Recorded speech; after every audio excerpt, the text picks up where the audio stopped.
Bien, muy buenas tardes. ¿Me escuchan? Buenas tardes, profesor, si se le Hola, escucha. profe. Gracias, Camila. Hola, hola a todos. Buenas tardes, profe. Buenas tardes, Cindy. Bien, muchachos, hoy día, la idea es que podamos terminar de revisar aquello que nos quedaba pendiente del día de ayer en lo relativo a normas reglamentarias o administrativas.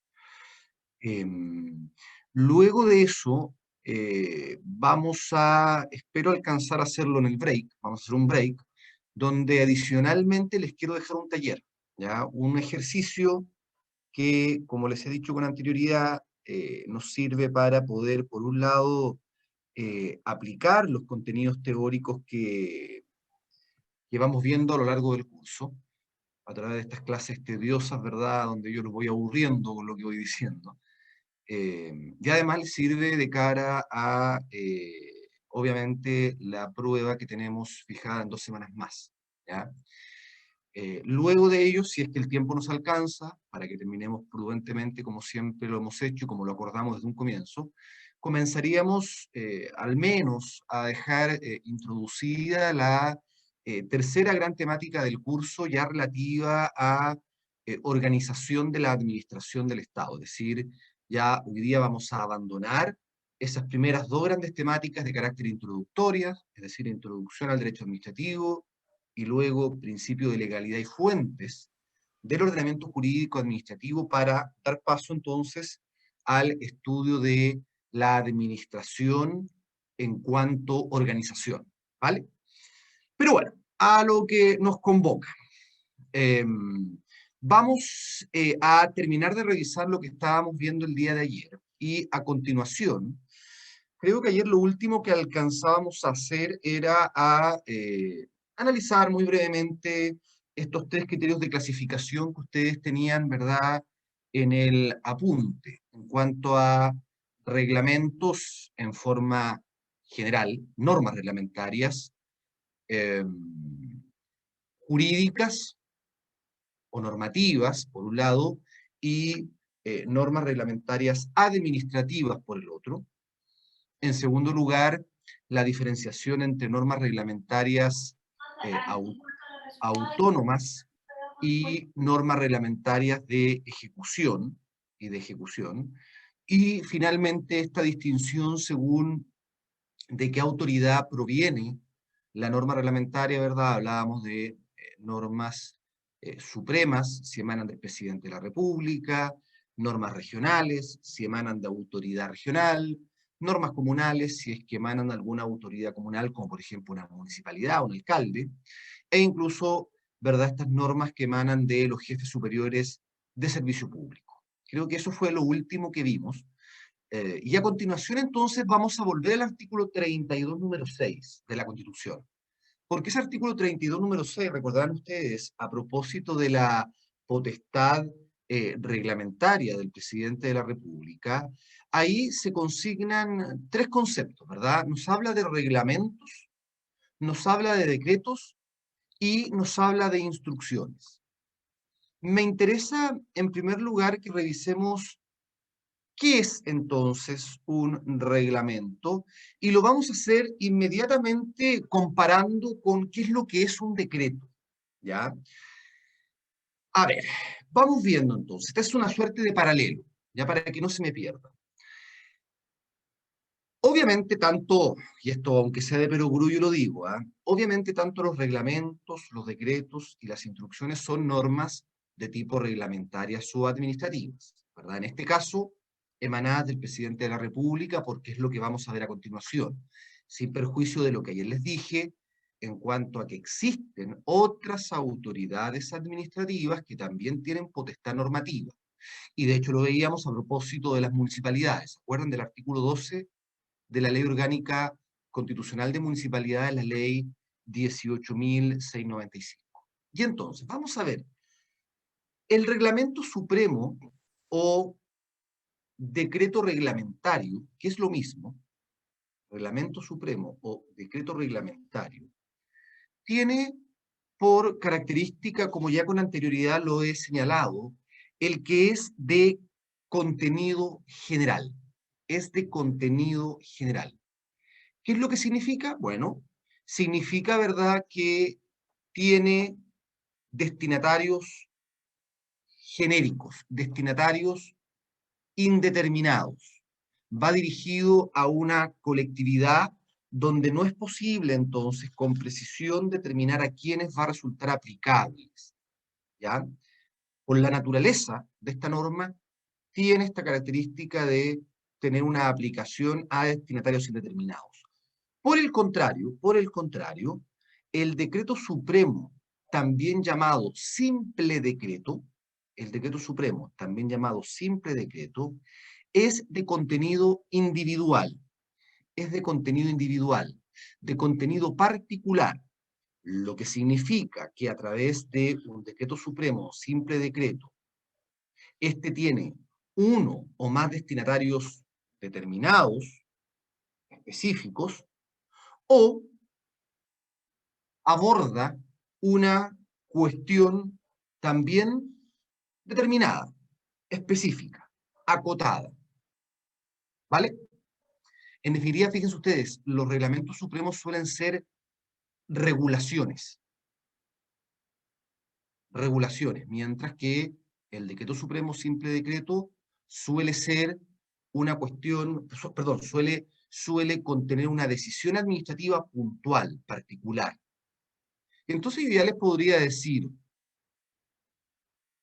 un ministro de Estado, ¿por qué acto es designado? Un ministro de Estado, cuando cuando se designa, cuando se nombra, ¿qué acto tiene que dictarse en ese caso considerando estas diferencias? ¿Un decreto simple? Un simple decreto o decreto supremo, ¿verdad? Bien, Javier. Muy bien, muy bien. Bien, vamos a una segunda diferenciación que surge del anterior. Los reglamentos supremos o decretos reglamentarios se comunican a través de la publicación del mismo. Es decir, se publica. Esa es la forma de comunicación. En cambio, los decretos supremos o simples decretos se notifican. Esa es su forma de comunicación. Muy importante, ¿por qué? Porque estas normas, estos actos, no producen efectos mientras no son comunicados. ¿Vale? Es decir, la comunicación del acto es requisito entonces de eficacia. Mientras no sea comunicado, ningún efecto produce, ¿ya? Como requisito de eficacia. En tercer lugar, podemos decir que los reglamentos y decretos, los reglamentos y decretos del presidente de la República, los reglamentos y decretos del presidente de la República, siempre deben llevar la firma del o los ministros de Estado respectivos. Siempre. Ahora bien, excepcionalmente, solo en el caso de los decretos supremos o simples decretos, estos pueden ser expedidos con la sola firma del ministro de Estado, por orden del presidente de la República, Y esto se desprende del artículo 35 de la Constitución, que nos dice lo siguiente. Artículo 35. Los reglamentos y decretos del presidente de la República deberán firmarse por el ministro respectivo y no serán obedecidos sin este esencial requisito. Fíjense lo que dice a continuación. Los decretos e instrucciones, no dijo reglamentos, los decretos e instrucciones podrán expedirse con la sola firma del ministro respectivo por orden del presidente de la República en conformidad a las normas que al efecto establezca la ley. ¿Se dan cuenta? El reglamento supremo necesariamente, entonces, siempre, el decreto reglamentario o reglamento supremo siempre deberá llevar la firma del o los ministros de Estado respectivos. En cambio, si bien por regla general el decreto supremo también, puede dictarse un decreto supremo con la sola firma del ministro de Estado respectivos por orden del presidente de la República. Es decir, en virtud de una delegación de firma. En virtud de una delegación de firma que nosotros vamos a estudiar en la próxima unidad. ¿Vale? Otra diferenciación, que creo que sería la cuarta, me parece, creo. Desde el punto de vista del control, desde el punto de vista del control de juridicidad,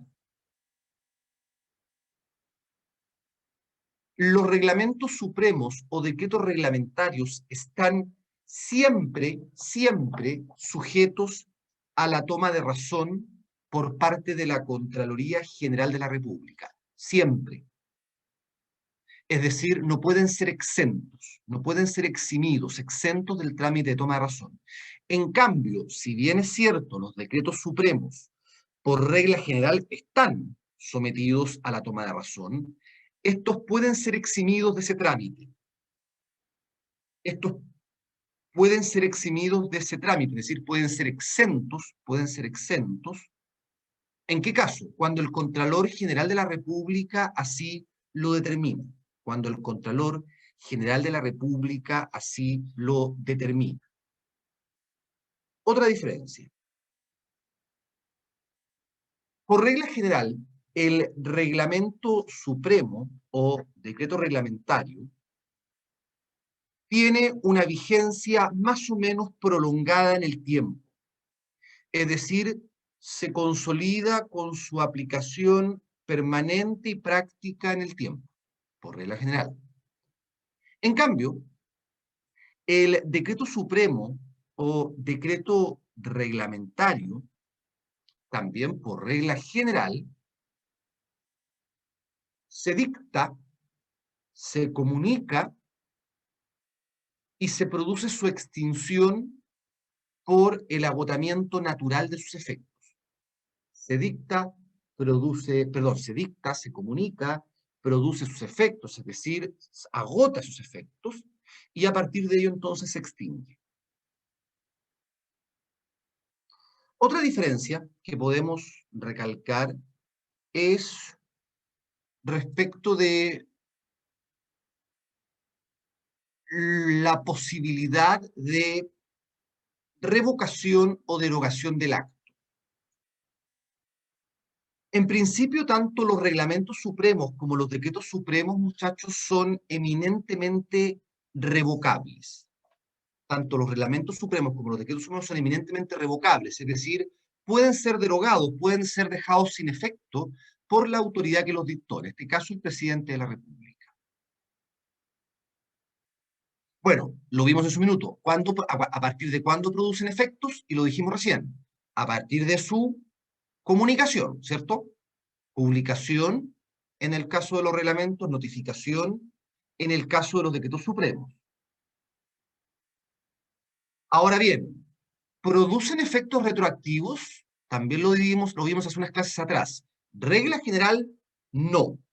Regla general, no producen efectos retroactivos. ¿Por qué?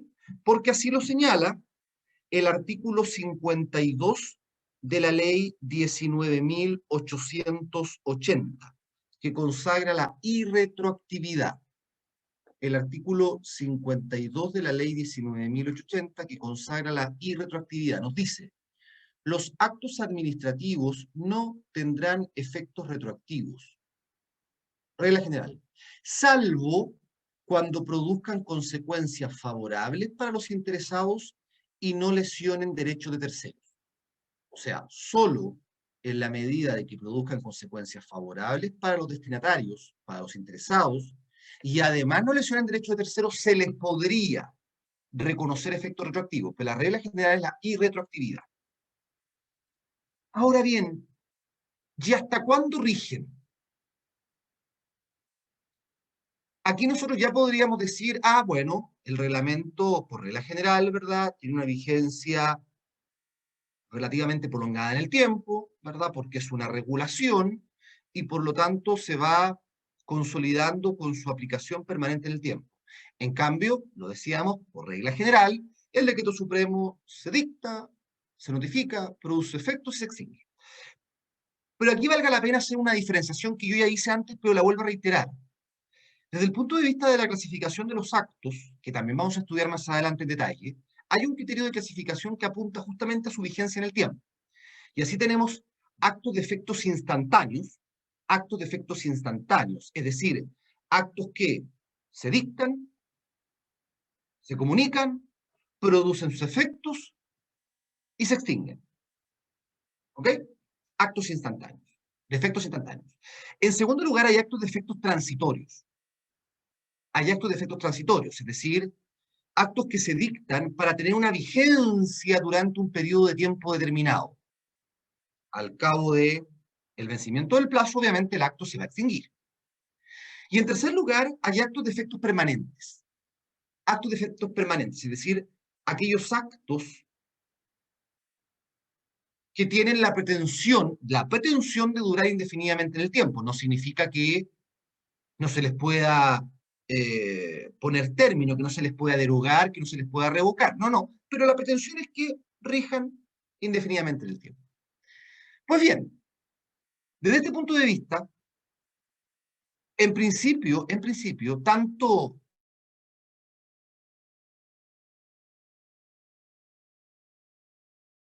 son derogables, es decir, pueden ser dejados sin efectos por la autoridad que los dictó. ¿Ya? En principio son derogables, son revocables. Ahora, obviamente, en la medida de que se encuentren produciendo efecto. Por ejemplo, en el caso del decreto supremo, si se dicta, se notifica, produce efectos, ahí se extingue. Y desde ese momento, entonces, ya no tenemos nada que revocar, ¿verdad? Pero si se mantienen produciendo efectos, pueden ser revocados, pueden ser dejados sin efectos por la autoridad que los dictó. Pero ojo, porque el reglamento supremo es esencialmente revocable. El reglamento supremo es esencialmente revocable, es decir, siempre puede ser revocado. Porque nadie, muchachos, puede reclamar un derecho adquirido sobre una regulación. Nadie podría decir que tiene un derecho de propiedad sobre esa regulación contenida en el reglamento y que por lo tanto la misma se hace inmutable. No. Por eso es esencialmente revocable. Ahora, ojo, tiene un límite. Ese límite es el principio de inderogabilidad singular del reglamento, ¿se acuerdan? El principio de inderogabilidad singular del reglamento, es decir, puede ser dejado sin efecto, sí, pero también con efectos generales.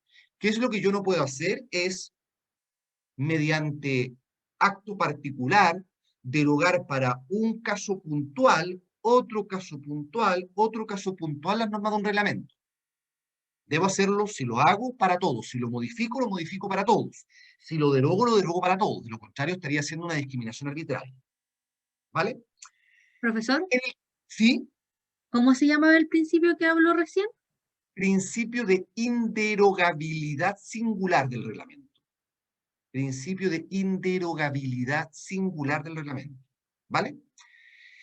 En el caso de los decretos supremos, si bien por regla general son revocables, hay que distinguir. ¿Qué es lo que distinguimos?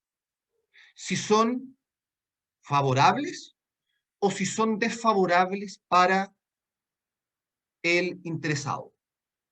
Si el decreto supremo o simple decreto es desfavorable para el destinatario, es esencialmente revocable. Es esencialmente revocable. ¿Por qué motivo? Porque nadie, muchachos, va a reclamar, ¿verdad? Si es que se deja sin efecto un acto que me limita, perturba o amenaza mis derechos, ¿verdad? Nadie va a reclamar. En cambio, si es que el decreto supremo o decreto o simple decreto es de efectos favorables para el destinatario, si es de efectos favorables para el destinatario, en ese caso se hace irrevocable. Es decir, no es posible dejar sin efecto un decreto supremo que crea, que reconoce derechos legítimamente adquiridos al destinatario, porque ello evidentemente implicaría afectar el derecho de propiedad sobre cosa incorporal, es decir, se estaría afectando la garantía del artículo 19, número 24 de la Constitución, derecho de propiedad sobre bien incorporal. Claro, ustedes comprenderán que desde el momento que a mí se me notifica un decreto supremo o simple decreto que me es favorable, por medio del cual yo incorporo derechos a mi patrimonio, si los incorporo legítimamente, bueno, ¿por qué después me los van a arrebatar? Y ahí entonces ese decreto supremo, bajo esas condiciones, se vuelve irrevocable. Y ahí tenemos otra diferencia comparativa en relación eh, a los reglamentos supremos o eh, decretos reglamentarios. ¿Vale? Ahora bien,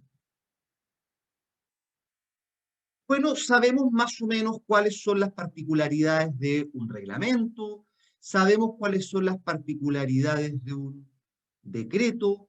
Pensemos ahora en las instrucciones. ¿Qué es esto de las instrucciones, muchachos? ¿Qué es esto de las instrucciones? Fíjense ustedes que las instrucciones son también normas reglamentarias o administrativas, son también normas reglamentarias o administrativas de carácter interno. Es decir, que en principio y por regla general, solo producen efecto al interior de la administración.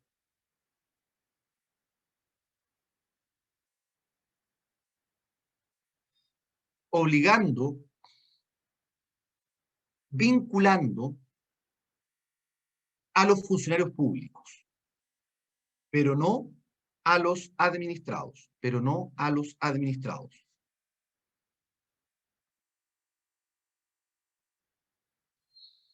Ahora bien, en definitiva, entonces, fíjense ustedes, las instrucciones son esas normas administrativas por medio de las cuales se materializa el ejercicio de la potestad de mando, el ejercicio de la potestad de mando que tienen las autoridades o jefaturas dentro de la administración, las autoridades o jefaturas dentro de la administración respecto de los funcionarios subalternos,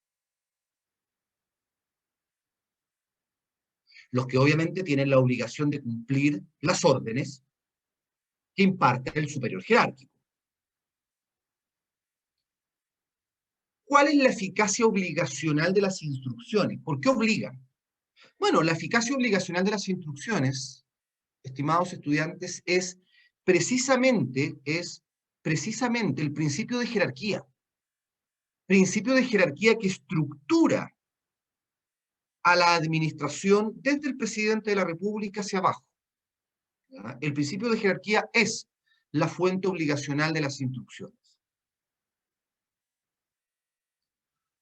Ahora bien, las instrucciones a su vez pueden clasificarse en oficios y en circulares. Son oficios aquellas instrucciones que son de contenido particular, es decir, que van destinadas a uno o más funcionarios específicos, concretos.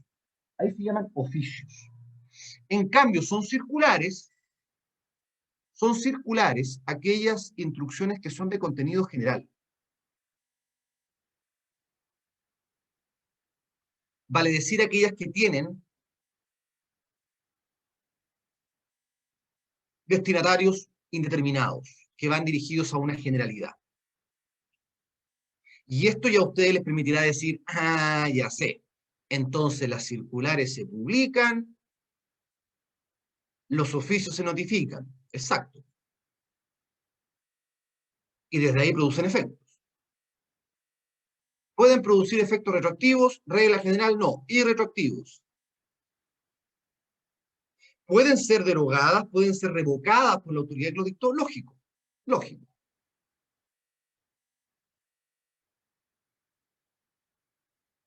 Ahora bien, ojo, como las instrucciones solamente, por regla general, solamente tienen una eficacia obligacional interna al interior de la administración, estas no van a trámite de toma de razón ante la Contraloría. Estas no van a trámite de toma de razón ante la Contraloría.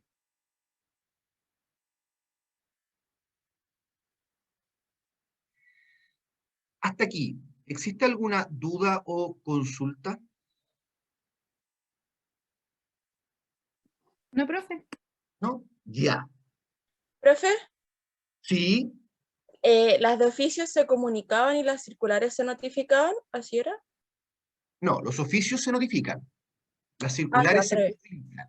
Es la forma de comunicación, la comunicación es el concepto genérico. ¿Ya? Si es de contenido particular, se notifica. Si es de contenido general, se publica. Ahora, ¿y nosotros los particulares tenemos defensas? ¿Tenemos alternativas frente a la dictación y comunicación de un acto administrativo, llámese reglamento supremo, llámese decreto supremo, en su caso llámese instrucción, o llámese resolución, etcétera? ¿Tenemos algún tipo de defensa? Sí, muchachos, obviamente, obviamente. En primer lugar, en el Código Penal, yo no soy penalista, pero en el Código Penal por ahí hay algunos delitos que están relacionados con el ejercicio abusivo de potestades normativas. ¿Ya? Por ejemplo, el artículo, y creo que se lo cito en el apunte en alguna parte, por ejemplo, el artículo, aquí está, 221 del Código Penal. Fíjense lo que señala. El empleado público que dictare reglamentos o disposiciones generales excediendo maliciosamente sus atribuciones, será castigado con suspensión del empleo en su grado medio. Es decir, primera defensa que tenemos es la existencia de acción penal en el evento, obviamente, de que el hecho constituya delito penal. Pero además, y en segundo lugar, tenemos como defensa la posibilidad de ejercer una acción jurisdiccional en contra de ese acto administrativo, de esa norma reglamentaria o administrativa que nos afecta. ¿Qué acciones? Va a depender. Va a depender, ¿verdad?, de la situación jurídica concreta, específica, de los presupuestos que en cada caso se presenten. Por de pronto, si se dan los presupuestos propios de una acción de protección, bueno, podríamos deducir una acción de protección de garantías constitucionales. Si se dan los presupuestos, qué sé yo, de una acción de nulidad de derecho público, bueno, podremos interponer, ¿verdad?, una acción de nulidad de derecho público en contra del acto. Qué sé yo, pues, si se dan los presupuestos de una acción de amparo económico, acción de amparo económico. Si se dan los presupuestos de alguna acción de reclamación por ilegalidad, acción de reclamación por ilegalidad. Recuerden ustedes que de conformidad al artículo 38, inciso segundo de la Constitución, ahí se nos reconoce el derecho a la tutela judicial efectiva. Es decir, toda persona que sea lesionada en sus derechos por los organismos de la administración o de las municipalidades puede reclamar ante los tribunales que determine la ley, ¿verdad? Puede reclamar ante los tribunales que determine la ley. Y entonces, esa es nuestra principal defensa. ¿Ya? Ojo, hay otras alternativas, ¿ah? Las vamos a ir descubriendo más adelante. Por ejemplo, vamos a estudiar más adelante que también está la posibilidad de impugnar ese acto administrativo, esa decisión de la administración ante la misma administración, a través de recursos administrativos, por ejemplo. ¿Ya? Vamos a verlo más adelante. También está la posibilidad, por ejemplo, de solicitarle un pronunciamiento a la Contraloría General de la República. También lo vamos a ver más adelante. Pero por ahora quiero que se queden con esta idea general. Vamos al último punto para terminar con esto de normas reglamentarias o administrativas y de paso con fuentes del ordenamiento jurídico administrativo. Vamos al control. Control. ¿Qué pasa con el control de constitucionalidad y también de legalidad de estas normas reglamentarias o administrativas?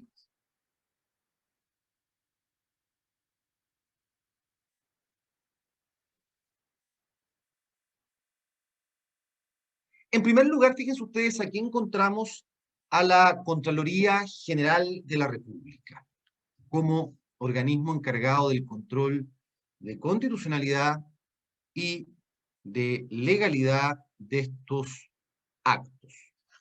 La Contraloría General de la República está regulada en el capítulo 10 de la Constitución, específicamente los artículos 98, 99 y 100. Adicionalmente, se encuentra regulada en la Ley 10.336, Ley 10.336 de organización y atribuciones de la Contraloría General de la República, Ley 10.336. Obviamente la Contraloría General de la República, estimados estudiantes, tiene diversas funciones, pero una de sus principales funciones es precisamente controlar la juridicidad de los actos de la administración del Estado. Si ustedes se van al artículo 98 de la Constitución, se van a dar cuenta de que ahí aparecen varias funciones. A mí la que me interesa es esta, la de control, por ahora. ¿Qué es lo que nos dice el 98? Nos dice, un organismo autónomo con el nombre de Contraloría General de la República ejercerá el control de la legalidad, en sentido amplio, de la legalidad de los actos de la administración. Fiscalizará el ingreso y la inversión de los fondos del fisco, de las municipalidades y de los demás organismos y servicios que determinen las leyes. Examinará y juzgará las cuentas de las personas que tengan a su cargo bienes de esas entidades. Llevará la contabilidad general de la nación y desempeñará las demás funciones que le encomiende la ley orgánica constitucional respectiva. Como ustedes pueden ver, varias funciones, pero aquí la que nos interesa,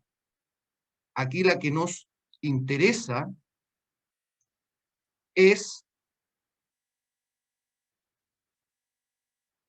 la función, entonces, de control de legalidad.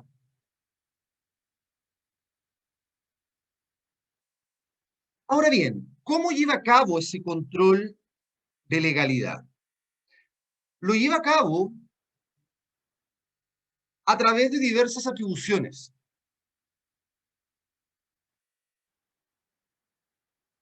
Nosotros más adelante, cuando estudiemos una unidad de control de la administración del Estado, vamos a estudiar diversas atribuciones. A mí por ahora me interesa quedarme con una, que es la que está expresamente regulada en la Constitución, que es la toma de razón, el trámite de toma de razón. Pero les anticipo, no es la única atribución que tiene la Contraloría para controlar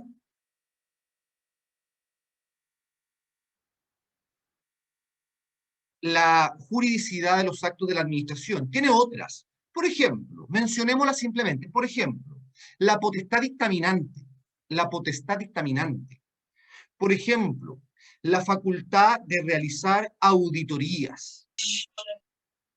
La facultad de realizar auditorías. Pero me interesa que nos quedemos con esta. A ver, se las explico y luego revisamos el artículo 99 de la Constitución para ver si es que queda alguna duda.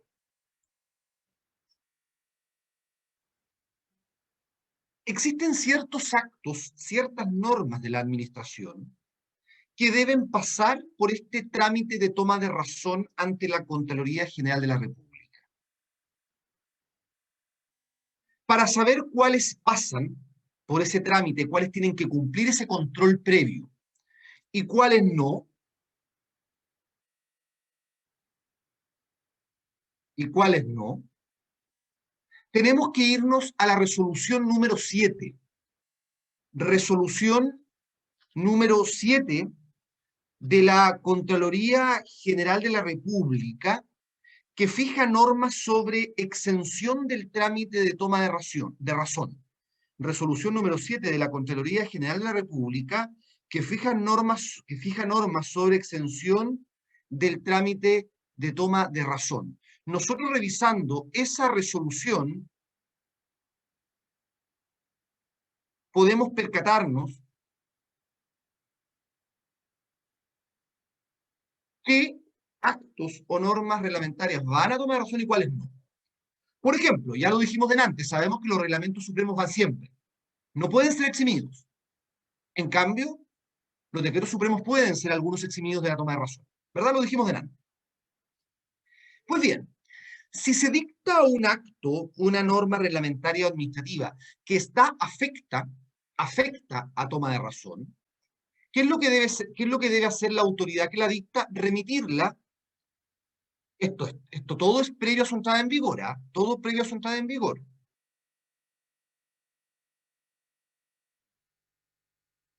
Tiene que remitirla a la Contraloría General de la República.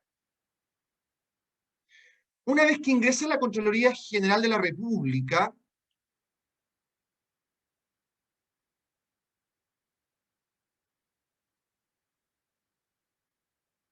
el Contralor General de la República tiene tres opciones, tiene tres alternativas. Una de ellas es, obviamente, si es que considera que el acto se encuentra ajustado a la Constitución y a la ley, es decir, al ordenamiento jurídico, tomará razón de él. Perfecto, toma razón y luego podrá notificarse, publicarse según corresponda y entrará en vigor. Una opción. La segunda opción es que el Contralor General de la República considere que, si bien es cierto, tiene ciertos vicios, son vicios menores, vicios de menor entidad, lo que nosotros denominamos como irregularidades no invalidantes. Y entonces, ¿qué es lo que va a hacer el Contralor? Va a tomar razón con alcance. Va a tomar razón con alcance. ¿Qué significa esto? Que le está diciendo, ok, tomo razón, pero a futuro, ojo, corrija este punto. Es un alcance, toma razón con alcance. La pregunta es, bueno, ¿y qué pasa si es que el Contralor General de la República estima que esa resolución, ese decreto, ese acto, esa norma, es contraria a la Constitución, o en su caso contrario a la ley, al ordenamiento legal? Bueno, en ese caso, debe representar el acto. Y esa representación la puede hacer, entonces, por ilegalidad o por inconstitucionalidad. Y el camino va a ser distinto. La puede representar por ilegalidad o por inconstitucionalidad y el camino va a ser distinto.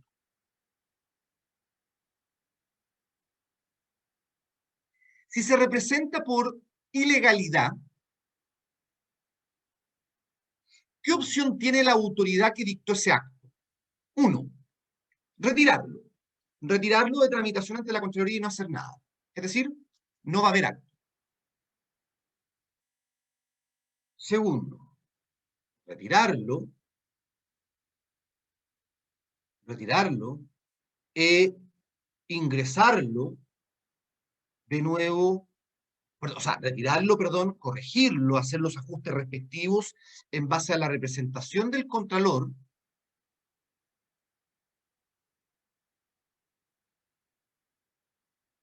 y luego volver a ingresarlo a toma de razón. Se supone que si se corrigió, el Contralor tendrá que tomar razón.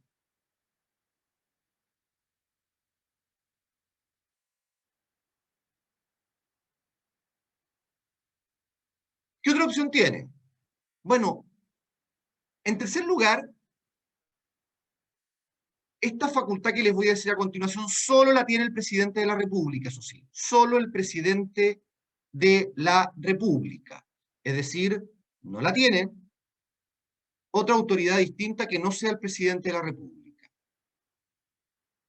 ¿Cuál es esa tercera opción? Si el presidente de la República estima, o más bien discrepa, del criterio del Contralor, es decir, el presidente dice, no, mi acto es ajustado al ordenamiento legal, está ajustado a la ley. ¿Qué es lo que puede hacer si es que discrepa del Contralor? Puede insistir, es decir, tiene facultad de insistencia. ¿Cómo lo hace? Dictando un decreto supremo de insistencia, dictando un decreto supremo de insistencia con la firma de todos los ministros de Estado.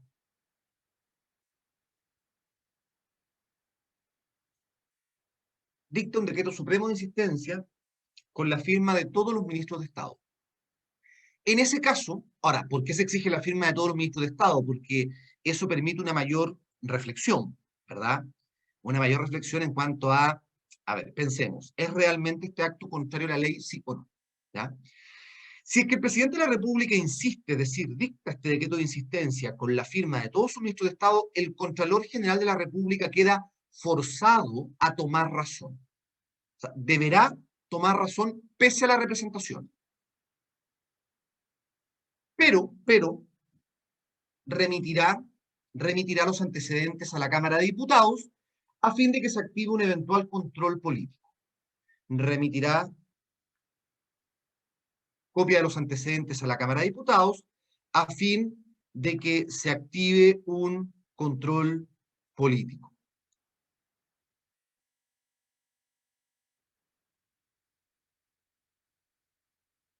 Ahora bien, ¿y qué pasa si la representación ya no es por ilegalidad, sino que es por inconstitucionalidad? Nuevamente, ¿qué opción tiene la autoridad que dictó el acto? Retirarlo. Retirarlo y no va a haber nada, no va a haber acto. Segunda opción, la misma, lo retiro, lo corrijo, lo ajusto en base al criterio señalado por el Contralor y lo vuelvo a ingresar a toma de razón. Tercera opción, solo el presidente de la República, de nuevo. Tercera opción, solo el presidente de la República. Si el presidente de la República no está de acuerdo con el criterio del Contralor, es decir, discrepa, ojo, no tiene facultad de insistir, no tiene facultad de insistir si la representación es por inconstitucionalidad. Y si no se conforma con la representación por inconstitucionalidad del Contralor, lo que le queda, lo que puede hacer es remitir los antecedentes en un plazo de 10 días, contados desde la representación, al Tribunal Constitucional, para que el Tribunal Constitucional se pronuncie al respecto. Vamos a leer a continuación el artículo 99, donde está tratado lo que yo les acabo de explicar de manera un poco más ordenada o más sistemática, y si hay dudas, obviamente les doy el tiempo para que las formulen. Vamos al 99 de la Constitución, por favor. En el ejercicio de la función de legalidad, perdón, en el ejercicio de la función de control de legalidad, el Contralor General tomará razón de los decretos y resoluciones que, en conformidad a la ley, deben tramitarse por la Contraloría o representará la ilegalidad de que puedan adolecer, pero deberá darles curso cuando, a pesar de su representación, el presidente de la República insista con la firma de todos sus ministros, caso en el cual deberá enviar copia de los respectivos decretos a la Cámara de Diputados. En ningún caso dará curso a los decretos de gastos que excedan el límite señalado en la Constitución y remitirá copia íntegra de los antecedentes a la misma Cámara. Vamos al inciso tercero, porque el que viene a continuación se refiere a los decretos con fuerza de ley y nosotros ya lo conocemos. Vámonos al tercero. Si la representación tuviere lugar con respecto a un decreto o resolución por ser contrario a la Constitución, ojo, a un decreto o resolución por ser contrario a la Constitución, el presidente de la República no tendrá facultad de insistir y en caso de no conformarse con la representación de la Contraloría, deberá remitir los antecedentes al Tribunal Constitucional dentro del plazo de 10 días a fin de que éste resuelva la controversia. ¿Se entiende? ¿Alguna duda? ¿Alguna consulta al respecto? ¿No? Perfecto. Profesor, ¿Sí, Camila? que en el caso que usted habló de por ilegalidad, cuando se le enviará copia de los decretos a la Cámara de Diputados, ¿cuál era la finalidad de eso? Se dijo que era Ah, para un juicio, pero no. sí, Camila, sí. En el caso de la representación por ilegalidad, el, eh, el Contralor en el fondo, si es que el presidente de la República insiste a través de un decreto de insistencia con la firma de todos sus ministros, remitirá copia de los, o sea, tiene que tomar razón, ¿verdad? Está forzado a tomar razón, y debe remitir copia de los antecedentes a la Cámara de Diputados para un eventual control político. ¿Mm? Eso es. Ah, ya, para que muchas se gracias. active, para que se active una eventual fiscalización de la Cámara de Diputados, que es la que tiene el control de legalidad. Ahora bien, en segundo lugar, entonces, tenemos otro organismo que aquí interviene, que es el Tribunal Constitucional. El Tribunal Constitucional. Fíjense ustedes que el Tribunal Constitucional es un organismo que nosotros sabemos está particularmente destinado a efectuar un control de constitucionalidad de preceptos legales. No obstante, tiene un par de atribuciones del artículo 93 que inciden en control de constitucionalidad de actos administrativos o de normas reglamentarias. Y esos son el artículo, en primer lugar, el artículo 93, número 9. Son atribuciones del Tribunal Constitucional. Número 9. Resolver sobre la constitucionalidad. Ojo, el Tribunal Constitucional solamente vela por constitucionalidad, no por legalidad. Resolver sobre la constitucionalidad de un decreto o resolución del presidente de la República que la Contraloría General de la República haya representado por estimarlo inconstitucional, cuando sea requerido por el presidente en conformidad al artículo 99. Lo que estábamos viendo recién, ¿verdad? Aquí está la atribución del Tribunal Constitucional para pronunciarse frente a este requerimiento que solo puede ser planteado por el presidente de la República. ¿Qué opción tiene el Tribunal Constitucional? Lógicamente, si es que estima de que ese decreto o resolución del presidente es efectivamente contrario a la Constitución, bueno, va a rechazar el requerimiento del presidente y ningún efecto, o sea, y no va a haber acto en definitiva. No va a entrar en vigor jamás ese decreto o resolución. Se va a dictar una sentencia desestimatoria. En cambio, el Tribunal Constitucional lógicamente puede darle la razón al presidente de la República acogiendo el requerimiento, estimando que el decreto o resolución no es contrario a la Constitución y en ese caso va a dictar una sentencia estimatoria. Estimatoria. En ese caso, el Tribunal Constitucional, al acoger el requerimiento del presidente de la República, le va a ordenar en su sentencia al Contralor General de la República tomar razón. Le va a ordenar en su sentencia al Contralor General de la República tomar razón del respectivo decreto o resolución. ¿Vale? Pero fíjense ustedes que el Tribunal Constitucional tiene una segunda atribución, que incide también en control de constitucionalidad de actos administrativos o normas reglamentarias. Y es el artículo 93, número 16. Son atribuciones del Tribunal Constitucional. 16. Resolver sobre la constitucionalidad de los decretos supremos, cualquiera sea el vicio invocado, incluyendo aquellos que fueren dictados en el ejercicio de la potestad reglamentaria autónoma del presidente de la República, cuando se refieren a materias que pudieran estar reservadas a la ley por mandato del artículo 63. Fíjense que la redacción es rara, porque nos dice resolver sobre la constitucionalidad de los decretos supremos, cualquiera sea el vicio invocado. Y luego nos dice incluyendo. ¿Para qué incluyendo si cualquiera sea el vicio invocado incluye todo? pero nos dice incluyendo aquellos que fueren dictados en el ejercicio de la potestad reglamentaria autónoma del presidente cuando invada materias propias del dominio legal, o sea, materias del artículo 63 de la Constitución. La pregunta es, ¿por qué hace esta diferenciación? Ah, porque va a cambiar el sujeto legitimado activo para requerir al Tribunal Constitucional el pronunciamiento. Fíjense en el inciso antepenúltimo del artículo 93. En el caso del número 16, el tribunal solo podrá conocer de la materia a requerimiento de cualquiera de las cámaras, efectuado dentro de los 30 días siguientes a la publicación o notificación del texto impugnado. En el caso de vicios que no se refieran a decretos que excedan la potestad reglamentaria autónoma del presidente de la República, también podrá una cuarta parte de los miembros en ejercicio deducir dicho requerimiento. ¿Se dan cuenta?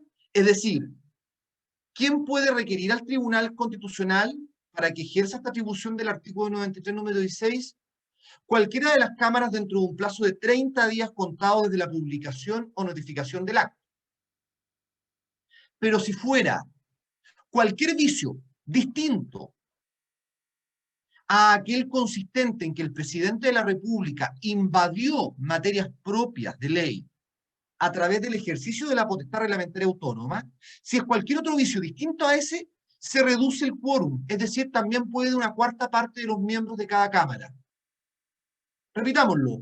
En el caso del número 16, el tribunal solo podrá conocer de la materia requerimiento de cualquiera de las cámaras efectuado dentro de los 30 días siguientes a la publicación o notificación del texto. Fíjense ahora, en el caso de vicios que no se refieran a decretos que excedan la potestad reglamentaria autónoma del presidente, también podrá una cuarta parte de los miembros en ejercicio deducir dicho requerimiento. Es decir, si el vicio es que el decreto supremo se dictó en ejercicio de la potestad reglamentaria autónoma presidencial, invadiendo materias propias del dominio legal, ahí puede ser cualquiera de las cámaras, o sea, 50 más 1, ¿verdad? En cambio, si es otro vicio distinto a ese, puede ser cualquiera de las cámaras o incluso también una cuarta parte de sus miembros.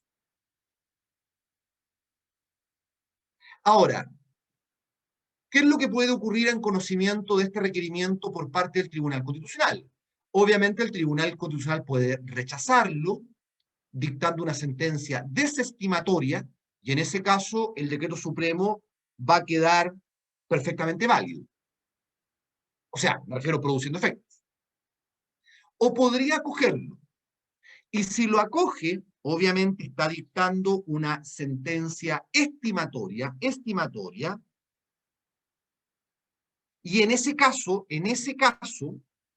el decreto supremo impugnado queda sin efecto de pleno derecho,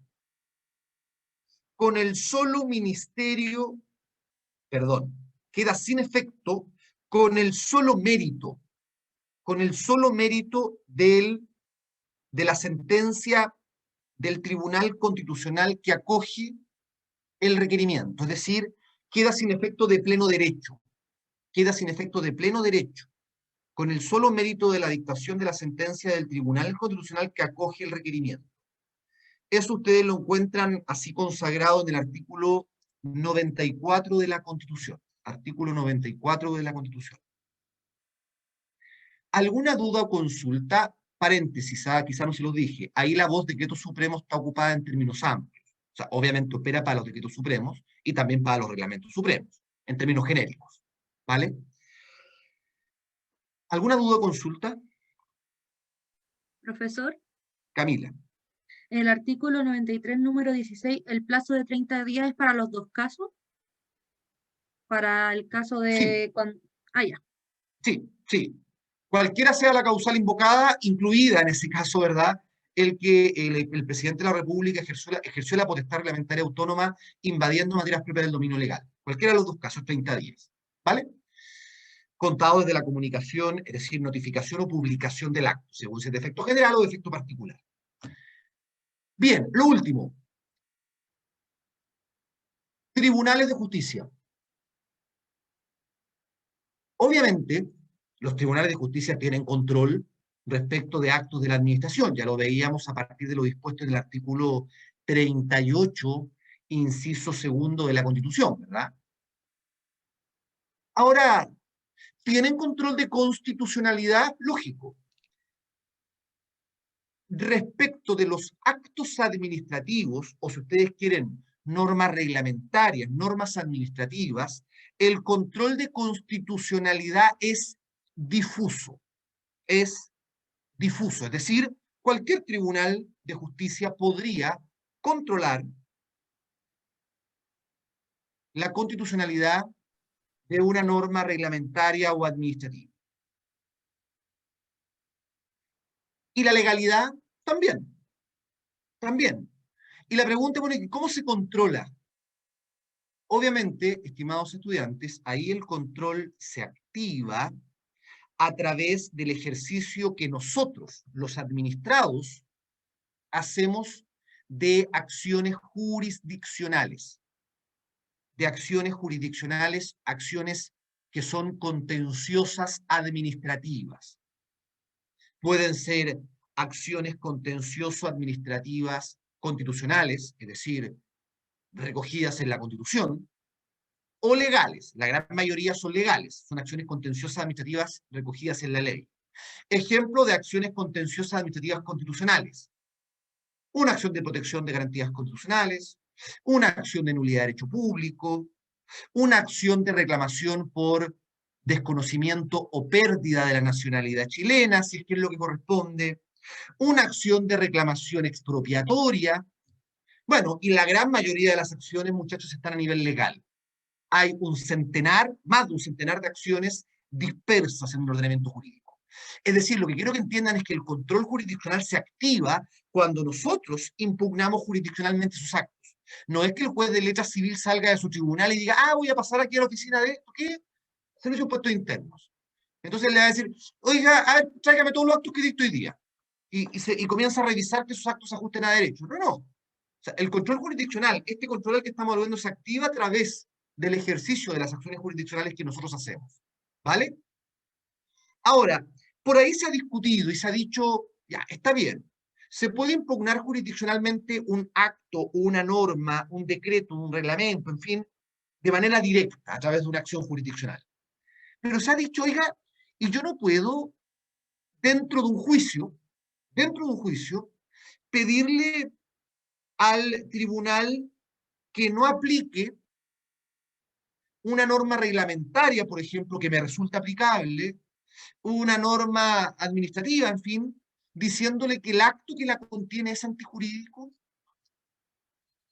Una minoría lo ha postulado, muchachos. Una minoría lo ha postulado, pero la gran mayoría de la doctrina rechaza esa posibilidad. ¿Por qué? Bueno, primero porque el acto administrativo goza de presunción de legalidad y por lo tanto se requiere desvirtuar esa presunción de legalidad en un juicio de lato conocimiento, es decir, tengo que demostrarle al juez esa ilegalidad o esa inconstitucionalidad que estoy reclamando.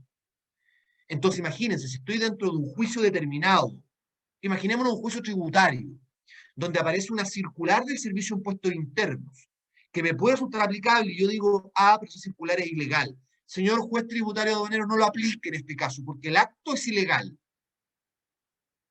La verdad es que la mayoría de la doctrina rechaza esa posibilidad, y donde sí existe consenso es que obviamente puede controlarse a través de una acción directa, o sea, una acción que impugne directamente ese acto respectivo. ¿Vale? ¿Alguna duda o consulta?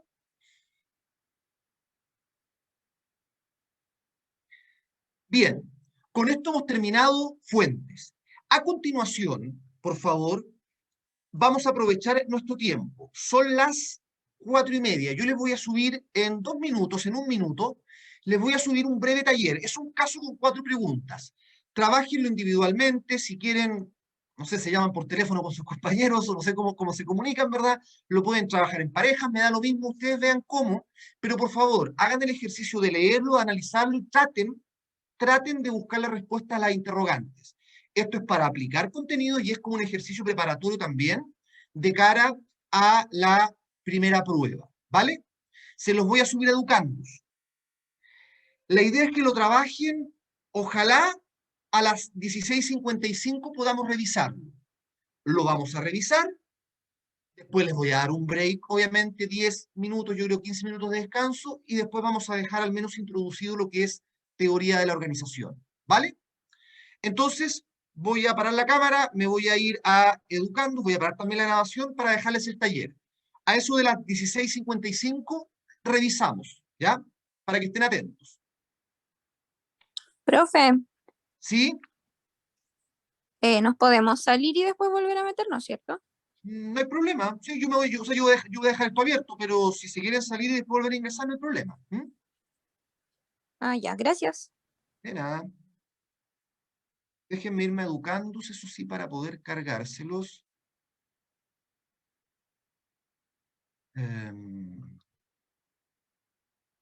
Aquí estoy entrando, espérenme, por favor. Profesor, disculpe, y si no puedo hacer el taller porque tengo que hacer otra cosa, después puedo entrar a la clase y revisarlo cuando estén todos haciéndolo. Sí, ahora, ¿qué otra cosa tendría que hacer si estamos en clase de Derecho Administrativo? Es una buena interrogante. ¿Mm? Oye, es que mi mamá justo salió y me dejó atendiendo el almacén, por eso. Ya, no hay problema, no hay problema. Sí, o sea, si igual pueden entrar, muchachos, no les voy a prohibir, no les voy a prohibir el ingreso, pero traten de hacerlo porque en definitiva esto es en beneficio de ustedes, y no es en beneficio mío, ¿ya? Pero si tienen ese problema, no hay problema. O sea, Ah, vaya profe, a ser muchas aquí, gracias porque igual me preocupa después hacerlo. no hay problema, no hay problema. Este sería taller, creo que el taller 3 que vamos a trabajar, y denme un segundo, por favor, que estoy seleccionando el archivo.